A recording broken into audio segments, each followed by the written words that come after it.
Chief justice Sanjeev Khanna लाक्लिबा मे 13 दा retirement पीखिगदबा मरमना थंगनबा नुमित मे 15 दा justice Bhushan Ramakrishna गवाई इंडिया के अनौबा चीफ जस्टिस ओइना वासक लौरगनी हाइरी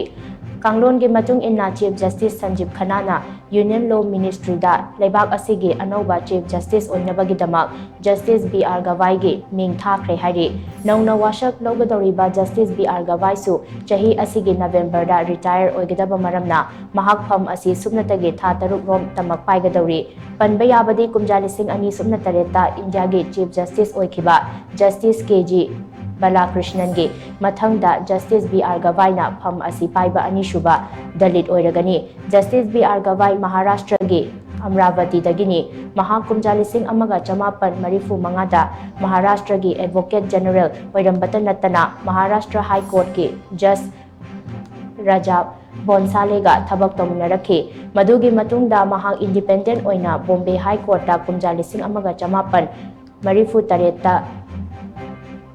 मरीफु तरेतगी लिसिंग अमगा चमापन मरीफु तरा फाउबा प्रैक्टिस तौरखे महाकना बॉम्बे हाई कोर्ट के नागपुर बेंचता कॉन्स्टिट्यूशनल लॉ अमदी एडमिनिस्ट्रेटिव लॉ का मरी लेनबा थबक कया तौरखे कुमजा लिसिंग अमगा चमापन मरीफु तरा निथोइगे अगस्ता महाक बॉम्बे हाई कोर्ट के नागपुर बेंच के असिस्टेंट गवर्नमेंट लीडर अमदी एडिशनल पब्लिक प्रोसिक्यूटर ओइना अपॉइंट तौखे कुमजा लिसिंग अनिदा महाक नागपुर बेंच के government leader अमदी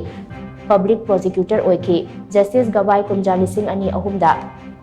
Bombay high court की एडिशनल जज ओइखे अमदी कुमजा लिसिंग अनि सुपना मंगादा परमानेंट जज ओइखे तुंगदा कुमजा लिसिंग अनि 18 दा महाक सुप्रीम कोर्ट के जज ओइना इलिवेट तौखे सुप्रीम कोर्ट के जज अमा ओइना तोंगान तोंगान बा सिंथानिंगाई ओइबा जजमेंट सिंह पीबदा महाक सरुक याखी हाइरी।